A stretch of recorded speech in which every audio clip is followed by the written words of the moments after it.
¿Quién tiene práctica el lunes? ¿Tuvieron hoy día práctica con Marcelo? Sí. Yo tengo el Lunes. ¿El doctor llegó? Sí. Sí, porque el doctor estaba ¿El lunes? incómodo porque no le había pasado los roles, creo que ha estado fuera de la ¿todo bien como otro no sé?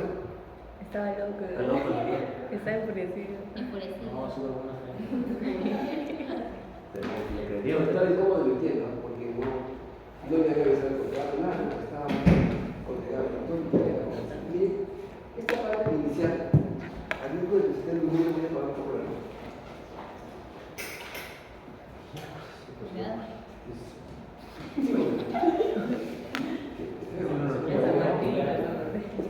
A ver, yo soy el doctor en educación Julio Arana, también soy licenciado, tengo alguna y tengo este curso, como si fuera poco. Entonces, el curso se llama farmacología. Farmacología es la primera parte, la hemos visto nosotros. Voy a ir a la diapositiva inicial. ¿No es esta? No, se pasó a inicial. Es una diapositiva inicial que puede resumir un poco el problema para su compañero. Es una figura.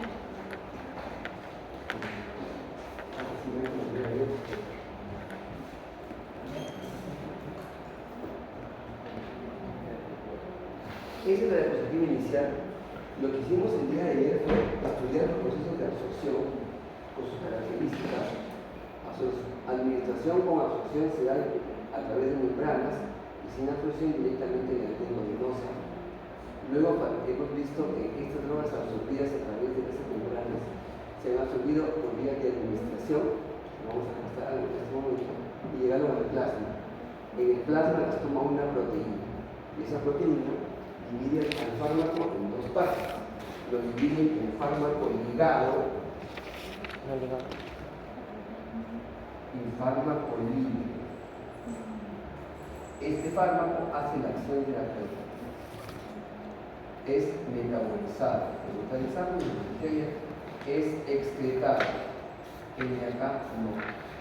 Como está unido a una proteína grande, como la albúmina, en el caso de los fármacos ácidos, y la glucoproteína ácida, en el caso de los básicos, entonces este fármaco no puede pasar membranas. ¿Qué pasa cuando esta fracción libre cae? Una fracción equivalente, esta fracción ligada se libera y se mantiene el efecto terapéutico. ¿De acuerdo? Esta es la fracción ligada y la fracción libre. Cuando esto empieza a caer, una fracción pequeña de acá se libera para que el efecto se mantenga. ¿Bueno? Entonces, ahí ya vimos que daba el día de ayer, básicamente viendo que este transporte de medicamentos se da con proteínas y cómo podía influir la cantidad de proteínas, sobre todo de albúmina, en algunos aspectos. Ahora, luego de que la droga ya está en el plasma, ¿qué pasa? Lo hacemos en este momento, se distribuye por todo el organismo y luego que se distribuye va a llegar a donde queremos que llegue. Va a llegar a donde la diana molecular es deseada. Sin embargo, no llega solo ahí, que bueno para el mundo. Damos un fármaco para hipertensión arterial y llega solo a los canales de calcio del corazón, mentira. Llega a varios lugares. Y como llega a lugares que yo no quiero y ejerce acciones que yo no quiero, aparecen los efectos colaterales. ¿De acuerdo? Eso es lo que sucede y que vamos a ver ahora. Entonces, luego de que se da la actividad terapéutica, igualmente el efecto colateral, porque llega al lugar que yo no estoy buscando que llegue, esto pasa a biotransformarse, a prepararse para ser eliminado. Y luego se elimina por varios días de expresión, cosa que vamos a acabar de ver hoy día. ¿De acuerdo? Entonces, el programa inicial es ese, nosotros nos hemos quedado por aquí más o menos el día de ayer. Si no me deja mentir la gente que estuvo ayer, nos quedamos con procesos de absorción, que podemos verlo en la parte física. Tenemos las distintas vías de administración, cómo es que se corresponden con un nivel de biodisponibilidad, sabiendo que la biodisponibilidad intravenosa 100%. por definición era 100%, y las otras venían a ser menos de 100% dependiendo del manejo de las mismas. Recalcamos insistentemente en que la vía oral y la vía inhalatoria son las de más amplio rango de variabilidad. La vía oral por los alimentos, el primer paso hepático y otro tipo de fenómenos, Y la inhalatoria básicamente por la técnica de inhalación, que lo explicamos también ayer. En el examen te va a venir qué vías son las que tienen más rango de variabilidad, oral, rectal, inhalación. Pero de acuerdo, el resto, como se dan cuenta, son muy parejas. Colocamos también este cuadro que está en el libro de farmacología, en el libro de Goodman y Gilman, características de cada una de investigación. Muy bien, entonces, partiendo de esto, vamos a ir a las vías de administración, cómo es que cada una de estas vías finalmente se compone. Hay vías locales, vías sistémicas, hemos hablado de cada una de ellas. Y después de haber entrado con el detalle de cómo se absorben las drogas en la vía digestiva, habíamos llegado finalmente a la vía parenteral, la vía intramuscular, los lugares de inyección ya los conocemos, la vía endovenosa. A ver, ¿a dónde podemos colocar la vía endovenosa? En el miembro superior. ¿Dónde nos podemos colocar bien? Mira, te llega un día a la hematología y te vas a asustar. Le colocan la vía a los niñitos chiquitos que no tienen vías en la cabeza. Los rapan la cabeza y le ponen de vía acá. La vía endovenosa.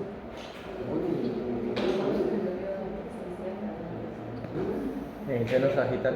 Su abocado se lo pones en la cabeza. Aquí por la vena superior del cuero cabelludo, ahí le colocan la vía endovenosa. Hay varios lugares para colocar bien endovenosa. Ya hemos visto por qué colocar en el miembro superior. Por la cercanía, la higiene, la velocidad, el manejo, etc.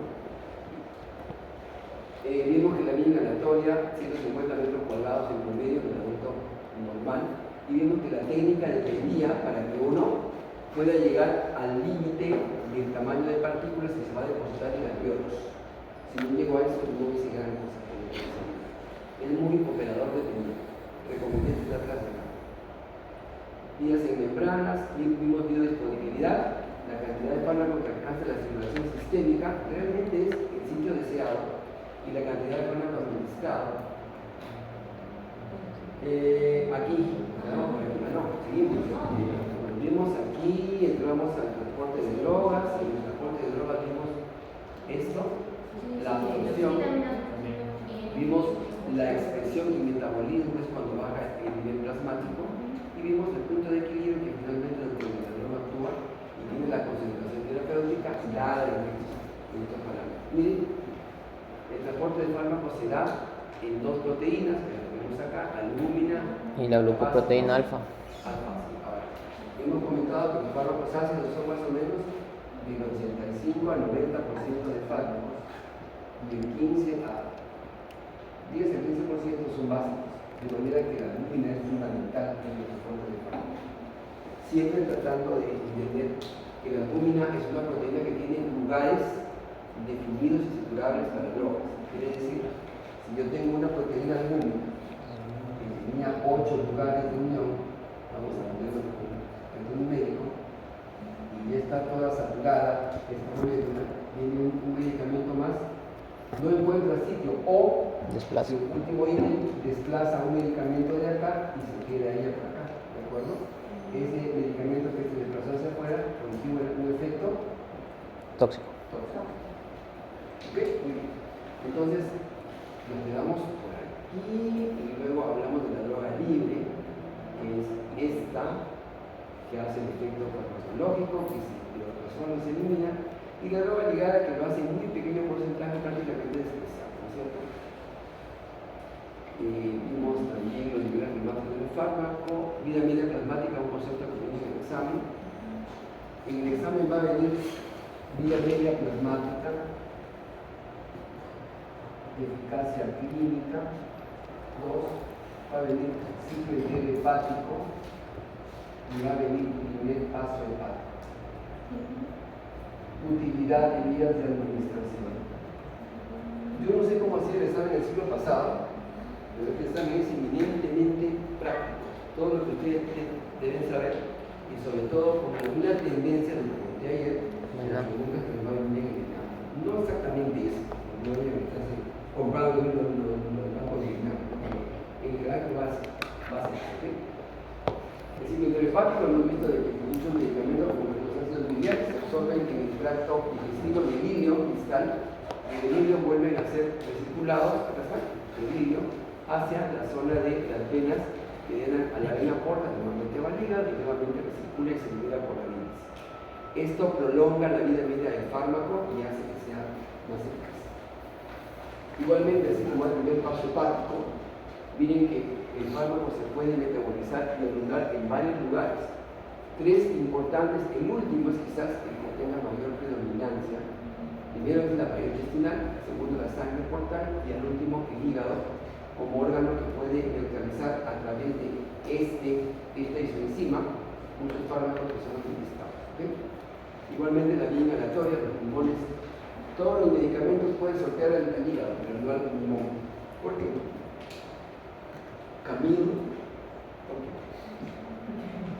Toda la sangre llega finalmente al corazón derecho que no lo puede sortear. El hígado sí, pero el corazón derecho no lo puede sortear. Entonces, el ventículo derecho te manda toda la sangre al pulmón y el pulmón puede que sea un lugar de metabolismo y expresión de fármacos muy importante, de manera que la teoría de que la biodisponibilidad del entrenamiento no es el 100% es teórica.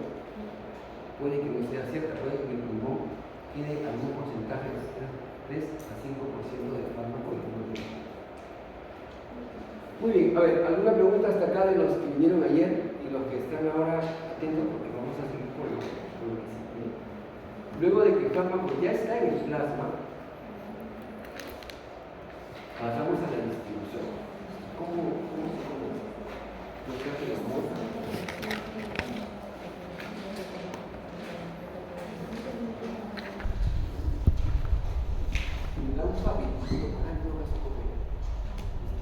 Los fármacos, una vez que están en el plasma, cargados de proteínas, virus, se van a distribuir en todo el organismo, pero lo hacen en lugares preferenciales. Por ejemplo, los antiinflamatorios no esteroideos son fármacos ácidos, donde van a ir de manera preferente a lugares ácidos. ¿Cuáles son estos lugares ácidos? Un lugar ácido. Estómago. El estómago, muy bien. Ahí hacen efectos colaterales, ¿no es cierto? Otro lugar ácido,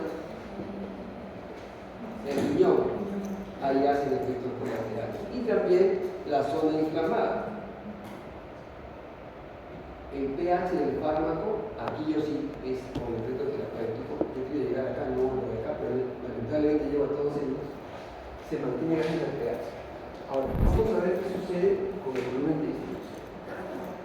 El fármaco se distribuye en dos tipos de forma, en forma ionizada y no ionizada. ¿Cuál hace el efecto Mena? Si yo tengo fármaco ionizado y aquí tienes tu célula y llega con una carga, rechaza, ¿cierto? Y si está no ionizado, pasa de golpe, ¿cierto? Entonces, la fracción única, ¿cuál será? ¿La ionizada o la no ionizada? No ionizada. La no ionizada, porque la ionizada va a rebotar por cargas de tu célula, ¿de acuerdo? Entonces, busquemos siempre fracción no ionizada, esa es la que funciona mejor, ¿de acuerdo? Esto vamos a verlo también con detalle más adelante. Algunos fármacos pueden que no accedan a todos los lugares, porque tenemos la barrera hematoencefálica y otras barreras naturales. Doctor, disculpe, ¿la barrera hematoencefálica varía en todas las edades o siempre es la misma? Varía en las edades pediátricas y en los ancianos. A ver, ¿qué constituye la barrera hematoencefálica? ¿Tu opinión es?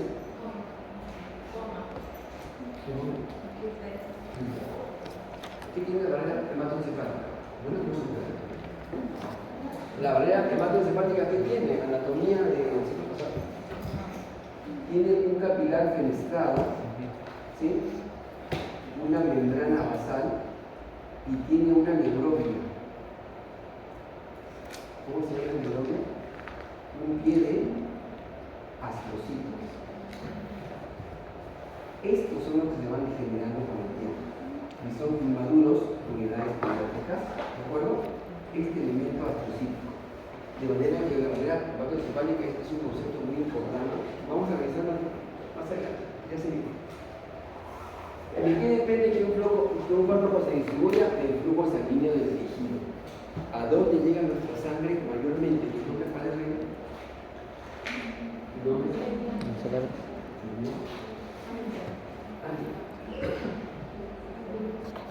Cerebro, ¿no? Cerebro, retina, riñones. ¿Dónde llega todo el globo sanguíneo? Nuestro. ¿A dónde llega como mayor precisión? Fisiología. Una donación del fluido divino. Borramos todo esto de acá. ¿A dónde llega el flujo sanguíneo? Fisiología. Siglo pasado, el profesor Ortiz, ¿no?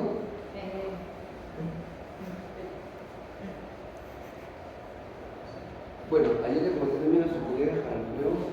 Yo también soy docente 4 años de fisiología, así que podemos agarrar un poco carne en ese conocimiento. Doctor, ¿se refiere hacia dónde lo bombea el corazón o...? ¿A dónde va la sangre que esté en tu cuerpo? Si yo te coloco un medicamento, ¿a dónde va a ir de manera preferente? Por eso los órganos nobles. Cerebro, riñones, hígado, retina. Tiene vasos pequeñitos. El órgano mejor irrigado por gramo es, por si acaso, ¿cuál de ellos? Por gramo de peso. ¿Cuál órgano te responde al estrés? El mentira. Cerebro. Touché, así como dice el otro. Miocardio. Es suprarenal. Ok, entonces depende del flujo sanguíneo del tejido. Los tejidos, cuánto flujo sanguíneo, dice la serie, lo que ha hecho muy bien su compañero Sonosos, recibe cantidades significativas de fármaco por todo tiempo. El tamaño del órgano músculo esquelético, el hígado, el órgano humano de antes sólido, puede absorber grandes cantidades de fármacos si es llegar a estar estable. Y la solubilidad del fármaco, ¿no? Sobre todo, ¿quién pasará mejor? ¿Un fármaco hidrosoluble o liposoluble? Liposoluble. Unión de fármacos que se pueden unir a las macromoléculas del tejido, ¿de acuerdo? Por ejemplo, a la albúmina se une ávidamente la warfarina, que es un anticoagulante que van a ver. Ya pasé las clases, ¿sí saben quién va a educarlo? ¿Las pasó día la delegada? No. Mándame mi número, un mensaje para que las clases. Cada uno tiene su fecha de clases y ya está todo definido. ¿Y lo que hago yo anticoagulantes? Volumen de distribución es el volumen de un fármaco con una constante definida como la cantidad de fármaco en el cuerpo sobre la concentración plasmática. Quiere decir lo que le coloqué al paciente y lo que puedo medir en el plasma. Vamos a ver con el Ahí está. Ese es tu gasto cardíaco. Entonces he sacado del libro de Page, de farmacología integral. Miren.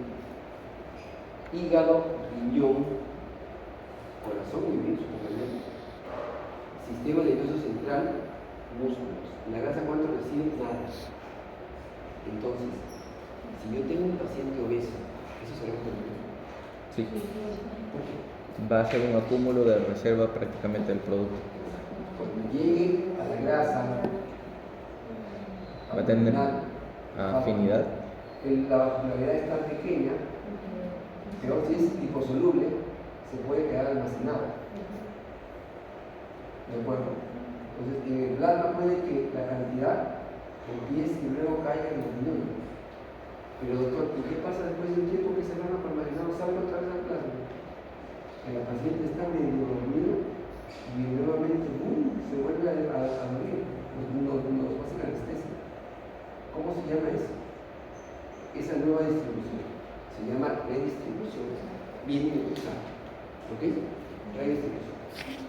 Entonces, tomando como conciencia esto, tranquilamente demos cuenta que mililitros por kilo minuto, el riñón tiene mucho más que el resto, igual que el miocardio, muy bien, igual que el hígado. Lejos son los más integrados y luego el sistema nervioso central.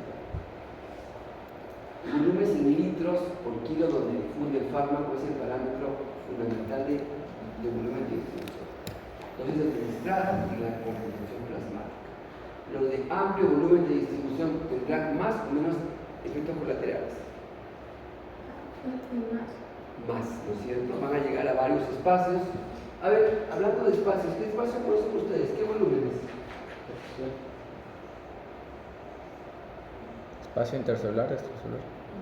¿Cuál es el espacio 1, el espacio 2, el espacio 3?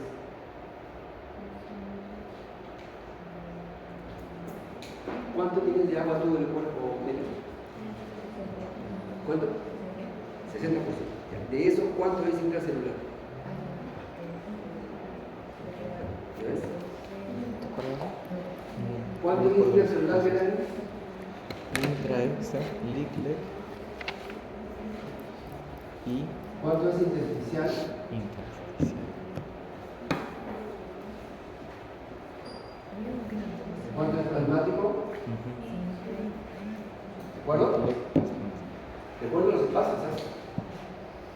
Intersticial, intracelular Plasmático. y plasmático. El negociado que hay entre intersticial y vascular se hace básicamente para que no se afecte el intracelular. Cuando se afecta a este, hay muerte celular. Estos dos se encargan de proteger. Seguro que lo he visto en la fisiología, ¿verdad? Seguro, plasmático está 55, ¿no? 5. 5. 5, sino que ese es el 5% como un medio. Ahí tienen ustedes volumen de distribución aparente, se calcula dividiendo la dosis administrada por kilos de peso sobre la plasmática por litro. Este es el verdadero volumen plasmático aparente. Muy bien. Y miren cómo pasa el fármaco. Lo colocamos bien con el nombre, ¿les parece? Primero pasa al intravascular, significa secuencia Turel. Del intravascular, ¿dónde pasa? Sale al intersticial, ¿lo ven? Está de manera mixta en venas entre células. Luego del intersticial pasa al extra e intracelular y en la última parte pasa al intracelular. Esta distribución del volumen de fármaco que hemos administrado depende del fármaco. Será más amplia si es liposoluble y más corta si es hidrosoluble. La membrana celular es básicamente de carácter lipídico, ¿recuerdan? Una bicapa fosfolipídica que tiene carga. Por tanto, pasan mejor los lipídicos y pasan mejor los no ionizados. ¿Sí? Miren, el distribuidor de fármacos en un espacio y miren cómo empezamos con la inyección, cómo va básicamente tomando espacio en el intersticial, luego pasa al extracelular y luego se distribuye de manera completa. Eso es todo lo que vimos el día de hoy. Bueno, el día de hoy, ¿no? Cómo el fármaco se administra, en este caso, llega a la sangre, se distribuye por el cuerpo, una vez que hace la actividad, va a los lugares de biotransformación y luego se va a explotar. Ahí tienen ustedes algunos de los volúmenes de distribución. Miren que agua corporal total, agua extracelular, agua extracelular de plasma, grasa y hueso. Entonces, dependiendo de esto, tienen algunas moléculas como el etanol, en la que la medicina tiene lugares específicos de almacén, o en todo caso de. A ver, ayer comentamos, ¿dónde se absorbe un fármaco ácido mejor? ¿En el estómago o en el intestino? ¿El fármaco ácido a dónde?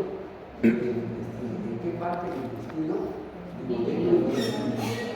Más que en el hígado. ¿Quién absorbe más de todos? Otra vez fisiología. ¿Duodeno, yeyuno o hígado? Alimentos.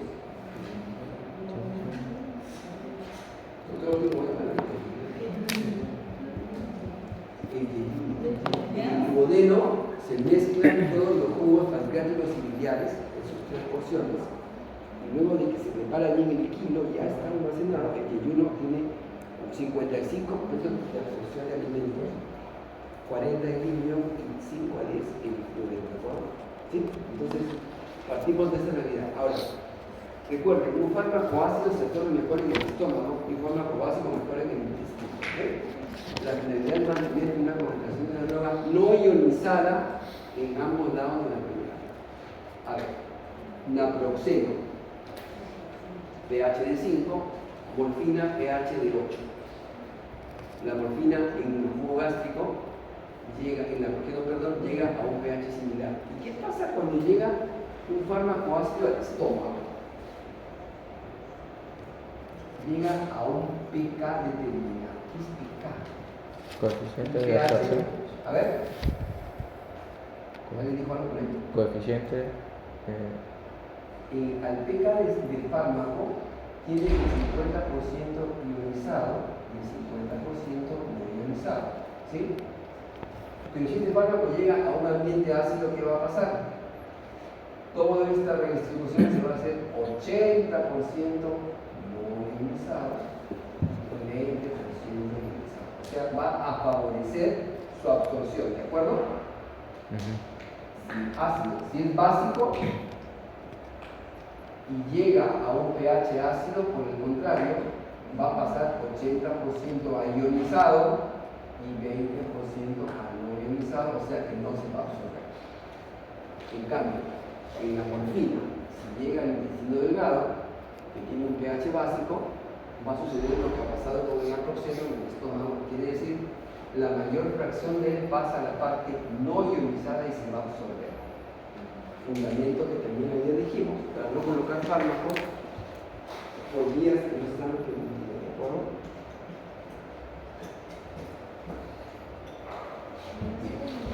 Aquí, ¿alguna pregunta? Me detengo acá porque puede ser confuso. ¿Alguna pregunta?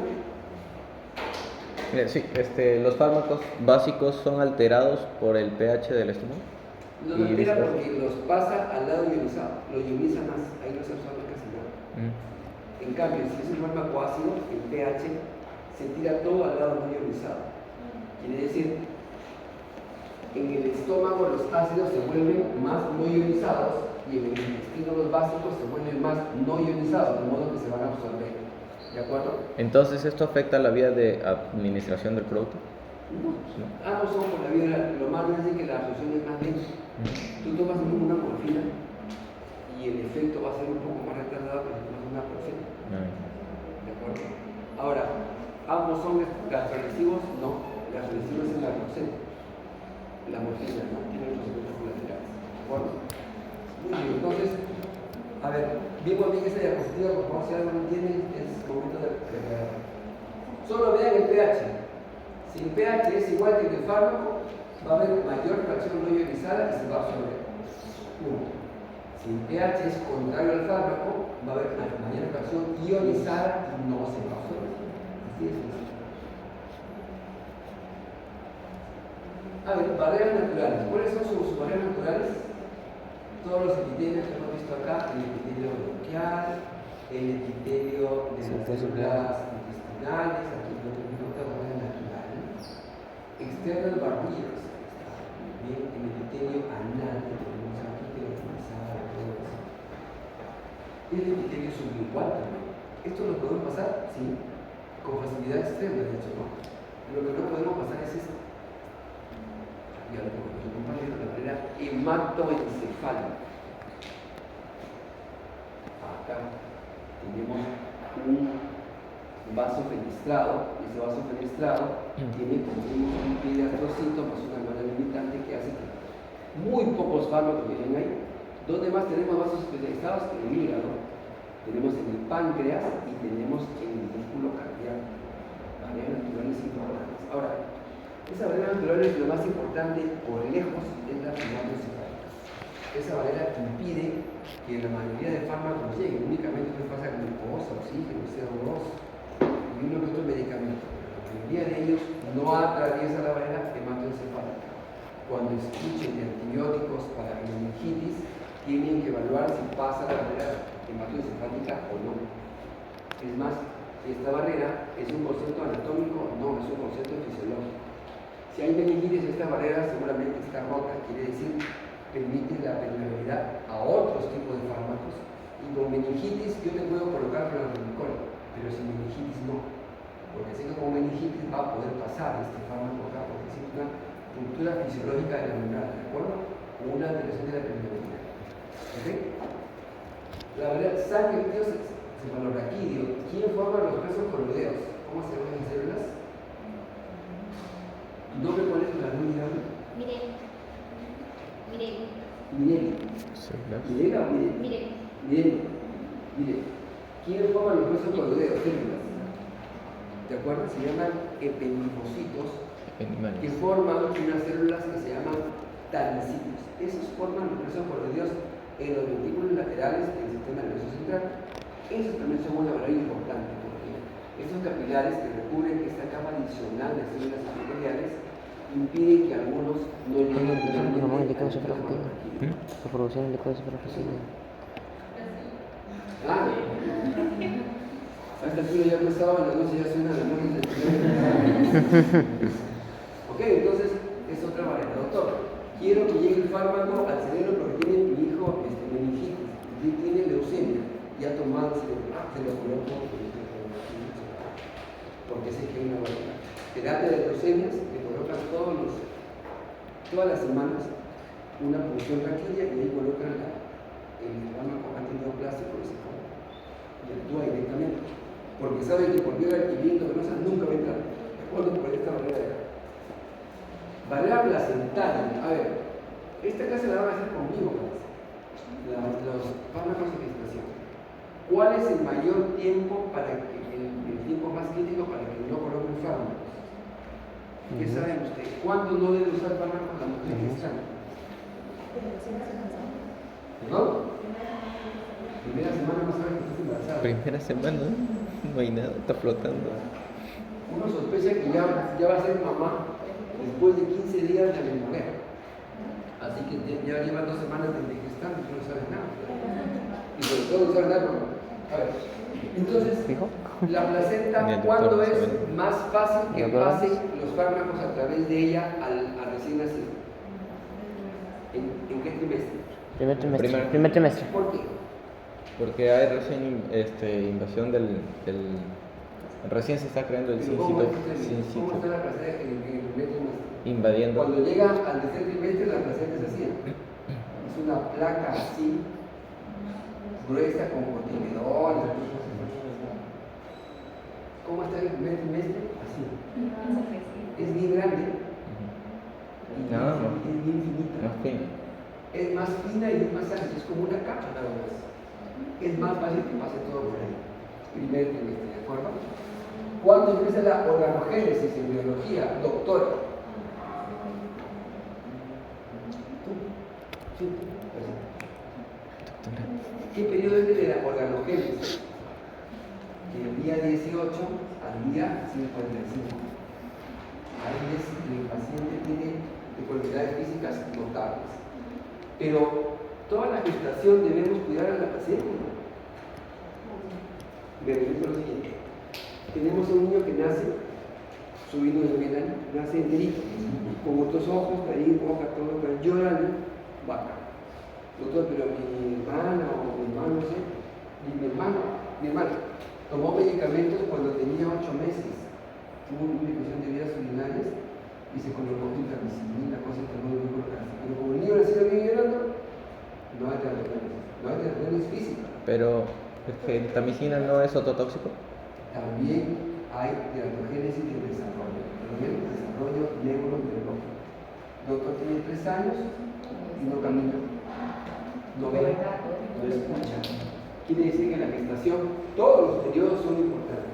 Obviamente que el primero es el más importante, pero los otros no están exentos de que tengas una teratogenia de desarrollo. Que nace un niño hiperactivo, un niño con características de autismo. ¿En qué momento puede que haya sido la familia? En extremo, que nace un niño que tiene una medida que es Martín. Tenemos también la barrera hematocular. A ver, la barrera hematocular, tú puedes colocar fármacos para conjuntivitis por vía endovenosa. ¿Por qué? ¿Por qué no, Miguel? Porque los vasos sanguíneos son tan pequeños que hasta que llegue ahí no le va a pasar nada. Lo coloca localmente, ¿de acuerdo? Entonces esa barrera te impide que lleguen ahí fármacos porque su vascularidad no permite que lleguen bien. ¿Ok? ¿Dónde podemos almacenar fármacos? Ya tomando el concepto anterior. Principalmente en qué tejido? Tejidos sólidos y tejido graso. ¿De acuerdo?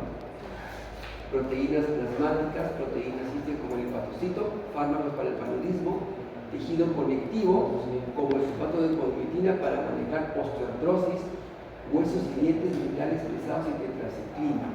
Muy importante.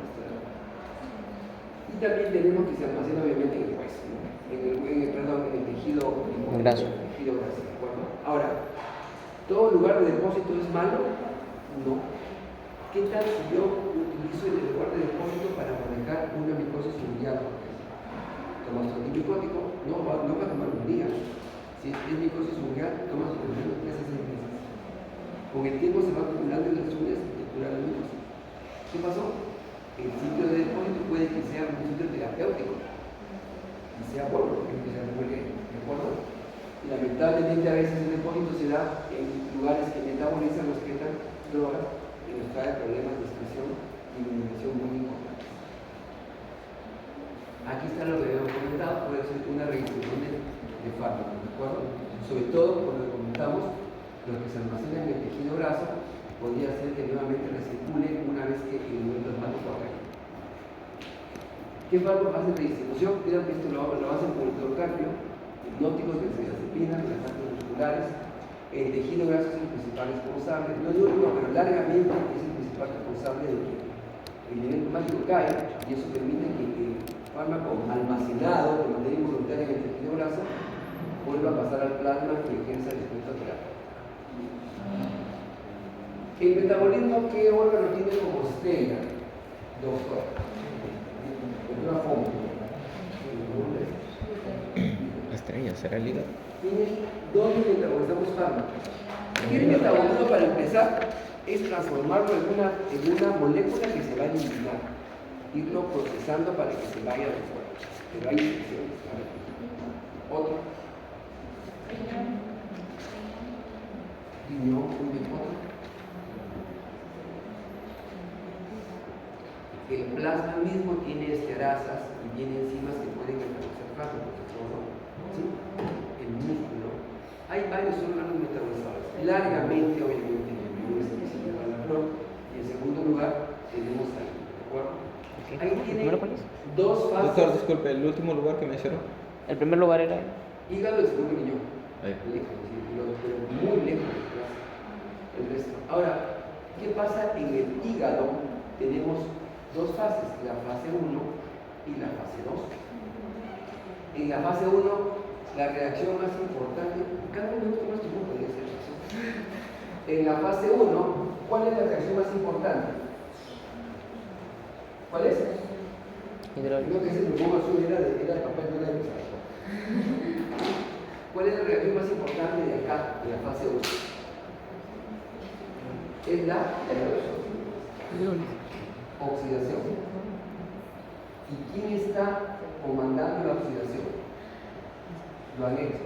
El citocromo P. Aquí está. Son oxidasas, ¿de acuerdo? Las más importantes de esta primera fase. Son las oxidasas, ¿ok? Otras son la reducción y hidrólisis, pero la oxidación nos lleva a fenómenos de hidroxidación, de alquilación y desaminación. Se llevan en las zonas microsomales y también en las no microsomales. Ahora, en la fase 2, esta es la fase 1. En la fase 2, en la fase 1 todo lo que sale es inerte, todo está inactivo. O puede que haya fármacos que aquí se activen más bien. ¿Cómo se llaman esos fármacos? Un grupo pequeño de fármacos debe pasar por esta fase para que recién sean activos. Poco, debe ser menos del 10% de fármacos que tenemos actualmente. Estos fármacos se llaman profármacos. ¿Ok? Y si no pasan por esta fase, no son activos. Pero son muy pocos. En la segunda fase tenemos de que ya no hay fármacos activos. Pasamos a la fase de síntesis. O la fase no sintética acá. Y formamos una asociación con glucoronido en fase jugada en zona microsomal. Y en la no microsomal, la acetilación, la metilación, la sulfatación, que son los más importantes. ¿De acuerdo? Panorama general. Ahí tienen. Cuando se forma un metabolito de la fase 1, cuidado, puede que sea normal, y lo eliminamos y se acabó el asunto. Pero puede que sea citotóxico, genotóxico, origine hipersensibilidad. Entonces, lo que sale de esta primera fase, mucho cuidado porque hay que conocerlo bien. Incluso puede que salga un fármaco que finalmente se activa. Esa es la fase 1. La mayoría de reacciones microsomales se dan aquí. en este sistema P450. ¿Okay? Lo que es lo conocido conjugación, reducción de hidrólisis, y también en la zona no liposomal tenemos una oxidación mucho menos evidente que en la anterior.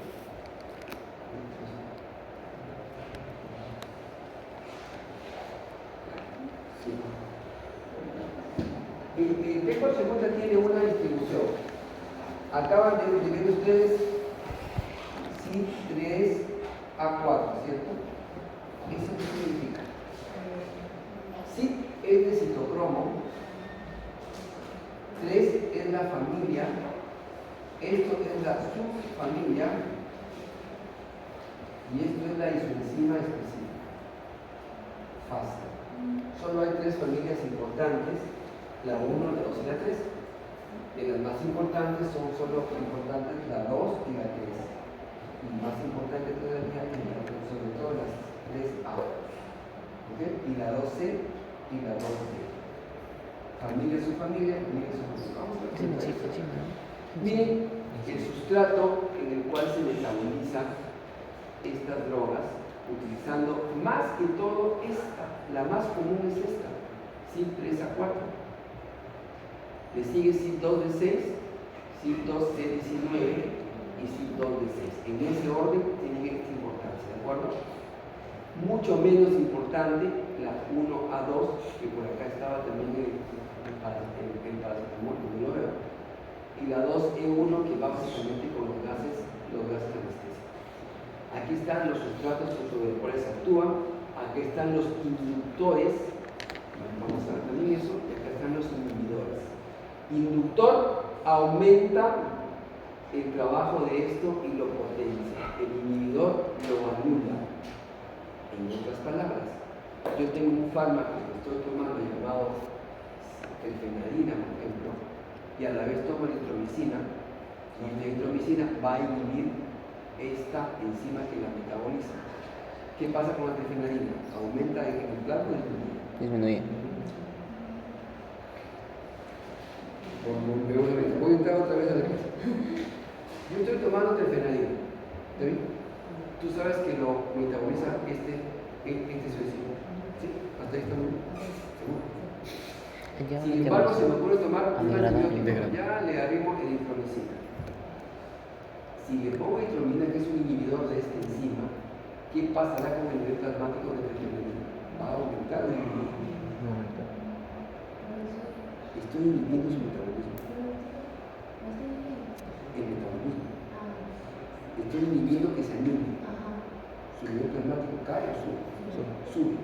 Y tiene un efecto tóxico. Entonces, los inhibidores potencian estos niveles plasmáticos y los estimulan. ¿Y qué tal se toma junto con la trifenadina, la rifampicina?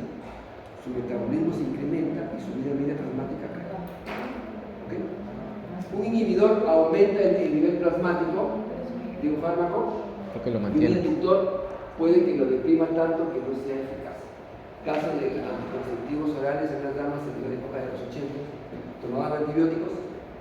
En los antibióticos lo que pasaba era que barrían la flora que permitía el ciclo enterohepático de los estrógenos y se murieron embarazadas. Ya historia de medicina.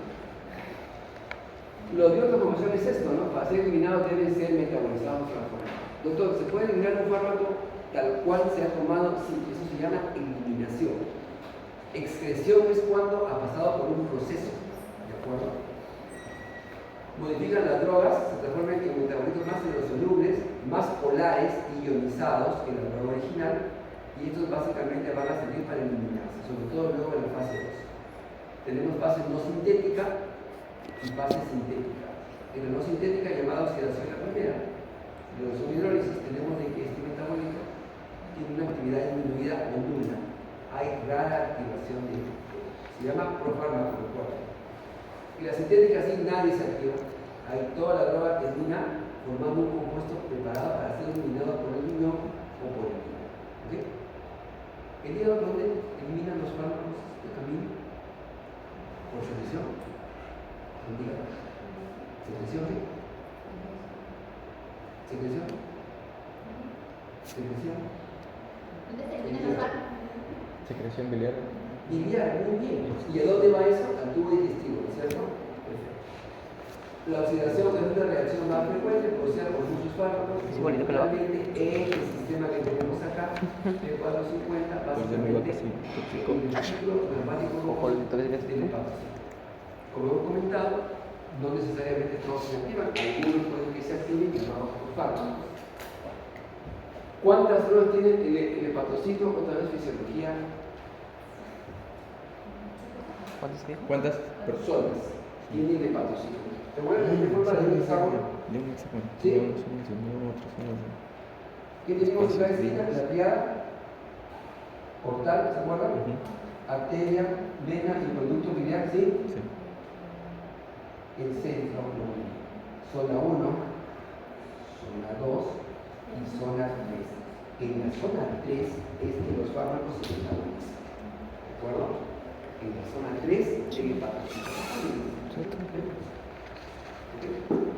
Miren, un hepatocito normal y un hepatocito luego del estómago de efecto orbital. Cómo se han producido varios complejos proteicos para que se encarguen del metabolismo de ese fármaco. ¿De acuerdo?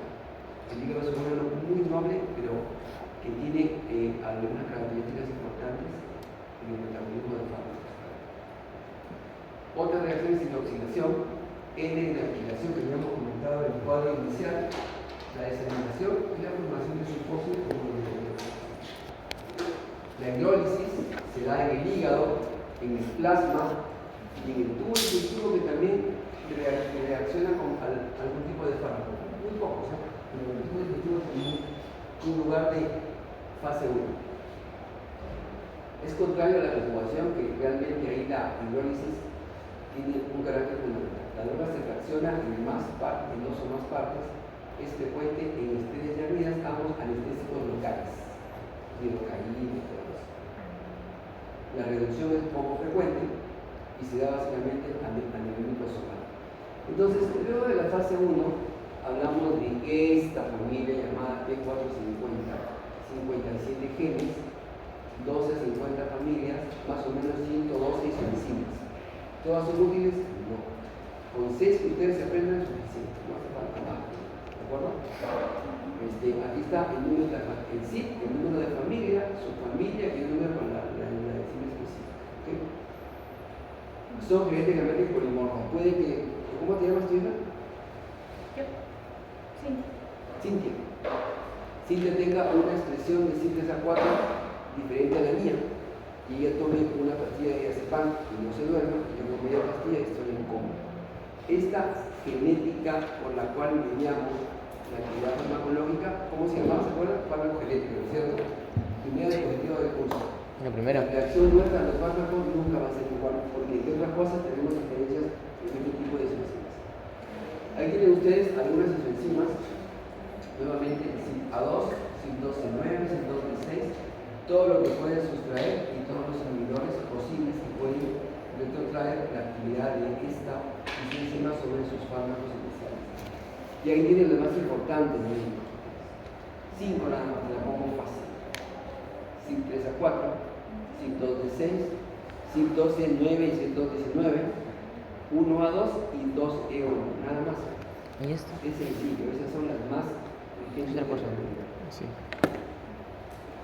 En la fase 2 lo que sucede es que los fármacos ya, los derivados de la fase 1, se unen a este tipo de radicales y básicamente el metabolito, que es el glucoronisa, acetila o se une con el glutatio, aumenta de peso y ya no pasa membranas, pasa básicamente directamente a ser extraído. Iniciado por el riñón y en menor porcentaje por el hígado a través de la secreción hepática. Otros sustratos, y hemos comentado esto con detalle. Esto es lo que vimos hasta ahora. A ver, resumen, rutas de administración, fármacos, cómo se van a dividir el estómago y el intestino, cómo es que se absorben, ¿ok? Cómo es que se distribuyen, ¿sí? ¿De acuerdo? En la distribución finalmente cómo es que va a determinar la concentración plasmática de los líquidos. Ahora, ya el fármaco actuó y fue metabolizado. Ahora tengo que eliminar. Primero órgano de excreción, doctor. Vejiga, orina, riñón. El riñón, muy bien. Otro, Melanie, vuelve a tu expresión. Sudor. La piel. Otro, Jorge. La piel. Muy bien, La biliar. otro. La biliar. Otro. No. Bien, respiratoria. Otro. Doctora, sí. Piel. ¿Tiene que ser?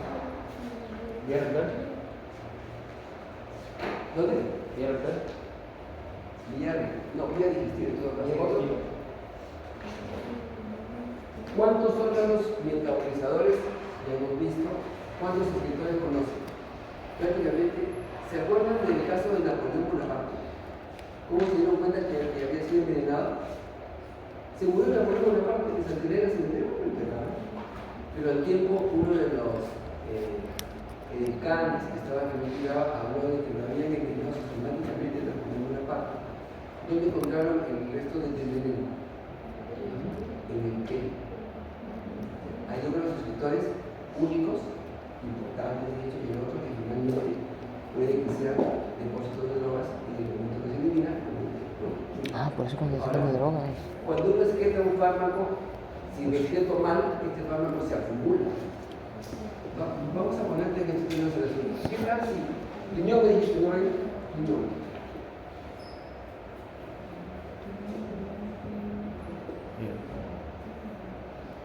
¿Es eficaz eliminando fármacos o no? ¿Cómo lo sé? Fisiología. A ver, doctor. ¿Cómo sé si mi riñón está que tiene una buena función? Te digo, le vamos a dar tratamiento de tuberculosis a una paciente y tú me dices como buen tío, doctor, antes de igual cómo está su hígado y su riñón. 20 riñones. Hígado porque va a metabolizar 4 drogas tremendamente patotóxicas y yo porque la por ahí pide su perfil hepático y perfil renal. ¿Cómo sé que mi riñón está bien? ¿De qué parámetro lo sirve? La producción de orina, las características. Oye, ¿Estás en la zona mineral? Unicreatinina, por ahí va la cosa, pero hay un parámetro fundamental. Uno sobre todo de vuelta la repetición. Recuerden, antes de ver si yo le puedo dar al paciente un fármaco, sobre todo por largo tiempo, tengo que saber cuál es la depuración de creatinina. ¿De acuerdo? Si no, mejor no me aviene. Doctor, una semana no pasa nada. Doctor, va a recibir un mes de manejo por una fractura con 8 milímetros. ¿Qué le vas a dar? Ciproclina, estudia la función renal. Si tú sacas solo una creatinina vena, son fotos del día. Creatinina urea, fotos del día. Hoy día puede estar alta, puede estar baja, dependiendo de la hidratación. Pero esa es una depuración, es mucho más exacta y sé que el riñón está bien o no está en condiciones de eso.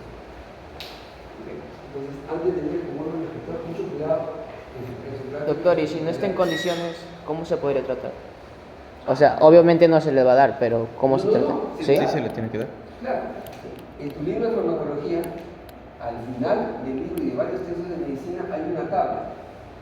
Y en la medicina, si tu tasa de depuración es de menos de 80, Tasa de depuración de. más de 50, tanto de dosis, menos de 50 mililitros, tanto de dosis, menos de 20 mililitros, tanto de dosis.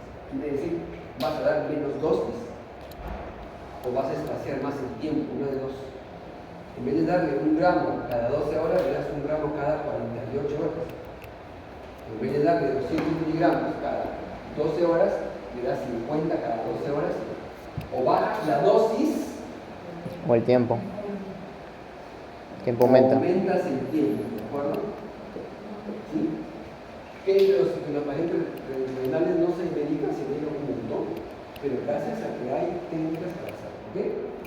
Muy bien, entonces partiendo de esta discusión algo difícil de digerir, excreción renal, leche materna, saliva, sudor y vía respiratoria, las más importantes, hay otras menores. El riñón es el órgano rector por excelencia, ¿de acuerdo? Entonces, el pulmón puede que excrete vías, claro, todo lo que se da por vía respiratoria. ¿Será posible que el pulmón excrete fármacos o sustancias que no se vayan a ir por su vía respiratoria? ¿Será posible que el pulmón elimine sustancias que no han sido dadas por esa vía respiratoria?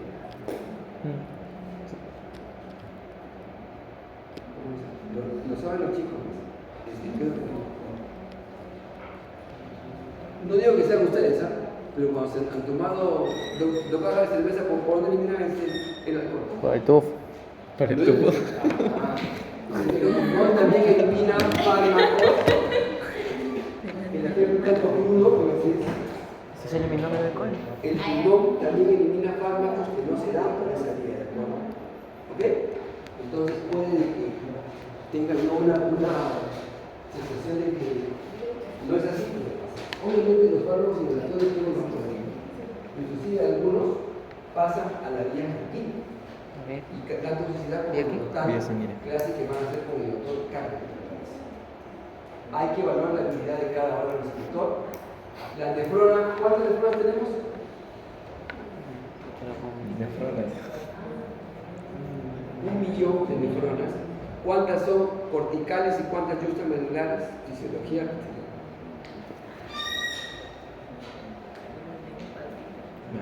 85% son corticales y 15 son justamedulares, ¿de acuerdo? Cuando tengan, no, esto ya fuera de broma, tengan una duda de fisiología, me tienen que decir para explicar cómo aquí está mi 85 corticales y 15 justamedulares, ¿de acuerdo? Tienen poros, estos poros permiten el paso de sustancias a 40 Armstrong. Ahí están los procesos que tenemos, se filtra más o menos esto durante el día. El volumen de orina de qué depende de la ingesta y del consumo. Ese número que está ahí es meramente referencial. Recuerden que hay un proceso de reabsorción tanto de agua, de sodio, de glucosa y bicarbonato y de aminoácidos, sobre todo del duro contorneado proximal. Ustedes conocen mejor que yo. Ahí está. Filtración. ¿Qué más viene? Primero, ¿qué sucede? La reabsorción. Luego queda la secreción y luego la eliminación. ¿Cómo se eliminan más medicamentos? Se eliminan por secreción tubular, no se olviden. Ahí está. La secreción tubular requiere sistema de transporte saturables y depende del flujo plasmático renal. Por tanto, si el paciente no tiene buen flujo plasmático renal, está insuficiente para hacer esta tarea, ¿de acuerdo? El pH, bueno, la reacción tubular puede ser activa o pasiva, incluida por el pH renal, sobre todo por las moléculas del globulares. Filtración glomerular es el paso por difusión simple a través del glomérulo renal, ¿de acuerdo? Y luego pasa a los túbulos hasta que es procesada y aplicada. Recuerden que esta circulación renal es una fracción de una parte del plasma que se limpia de un fármaco por unidad de tiempo. Entonces, ¿en qué unidades se va a dar la depuración renal? Camilo. Si es una cantidad de fármaco o de plasma que se limpia en unidad de tiempo, ¿en qué medimos el plasma? ¿En qué medimos el líquido? Decilitros. Decilitros. ¿Están en decilitros? Volumen por tiempo. Mililitros sobre unidad de tiempo. Mililitros por minuto. Así se mide la depuración renal.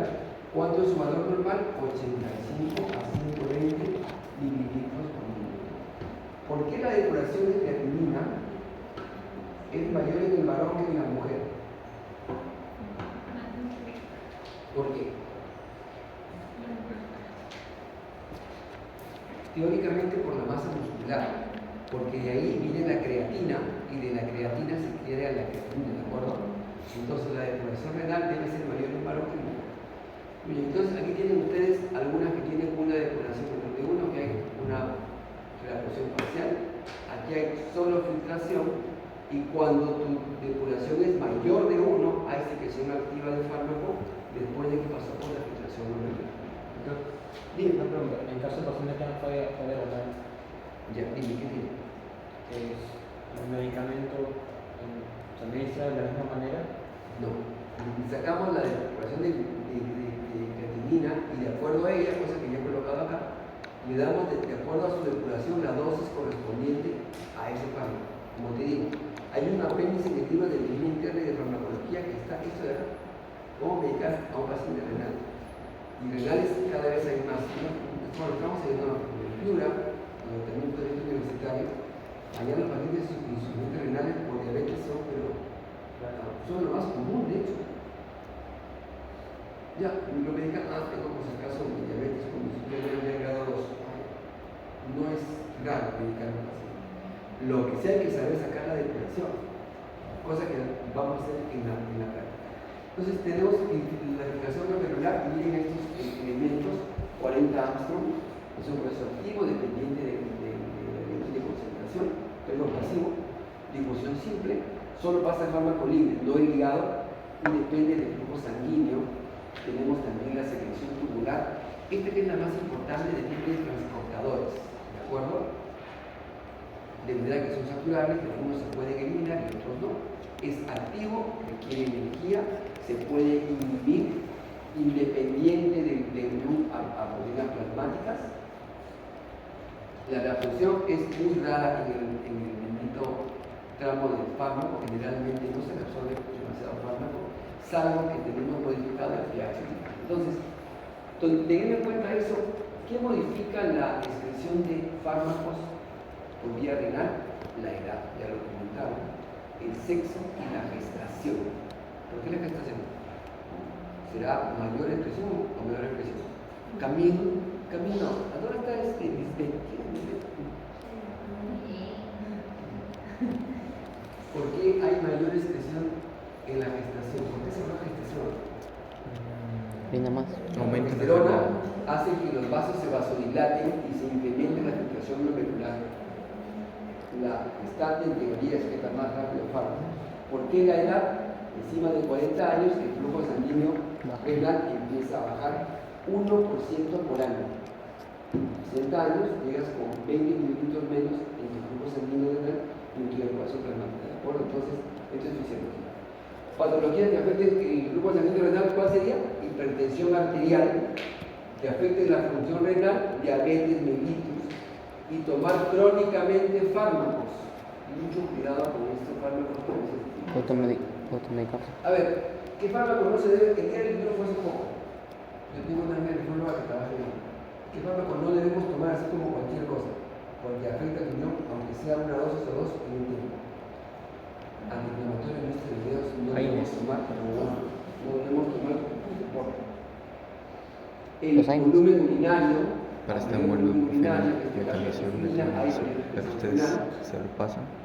pH urinario, miren, acá tenemos la flecainida, a un pH alcalino, ácido, perdón, se elimina por Sí, pero ¿cuáles son? a un pH alcalino, Para este y a un volumen pH aproximado. ácido se Pues elimina esto más, normal. alcalino se elimina más. Esto es normal. Podemos acidificar la orina, No se nosotros puede. vamos a venir a alcalinizarla para modificar la eliminación. Útil en lo que es intoxicación por antidepresivos. El pH Se está urinario, moviendo. ya lo hemos comentado, Por eso la mucho función renal, miren cómo pasa un paciente con la función normal, un En el fármaco, video. 8 horas, En YouTube. y cómo pasa un paciente luego de tiramocina. La función renal realmente no termina, ¿de acuerdo? La excreción biliar es mucho más sencilla, la arteria hepática y la vena porta dan la sangre al hígado, este flujo sanguíneo hepático probablemente determina que se vaya la mayoría de sustancias ahí por la vena porta o sus tributarias. La excreción biliar es un sistema de transporte activo, sobre todo de sustancias de más de 500 Dalton, aunque algunas moléculas también pueden ir de menor tamaño. Ese es el clínex hepático. El clínex hepático el hepatolito propiamente dicho y el clínex biliar. Estos dos elementos forman la depuración hepática. Y miren que la total depende básicamente del riñón y del hígado. El tabaquismo aumenta el metabolismo o lo disminuye. Disminuye. Vamos. Aumenta la excreción o la disminuye. Disminuye. La disminuye. De manera que la teofilina, por ejemplo, en un paciente fumador crónico, tengo que darle una mayor dosis para que el flujo sanguíneo baja en los ancianos, la interacción con fármacos de todo tipo, inclusive aquellos que se colocan en la casa y que se pueden inhalar, puede que interactúe para que la hepática se altere. El peso molecular también es muy importante. ¿Cómo medimos la función renal? Depuración de creatinina. Hay varias fórmulas, en la práctica tenemos la fórmula de Cockburn-Gaul. Fácil, aplicable pero con sus dificultades. Y veremos también qué medicina que ver el paciente, ¿no? No solo hay que ver si el paciente está hidratado, deshidratado, es hipertenso y diabético. Las dos enfermedades más importantes en la farmacología para determinar metabolismo y depresión, hipertensión y diabetes por lejos. Si el paciente tiene esos problemas, hay que investigar sobre todo función renal. Y la función hepática, ¿cómo la medimos? Últimas diapositivas, o sea, una o otra. ¿Cómo sé que mi hígado todavía sigue? ¿Qué le pido al paciente en clase? Boom. Doctora Sasha, ¿usted qué dice? Nitrógeno.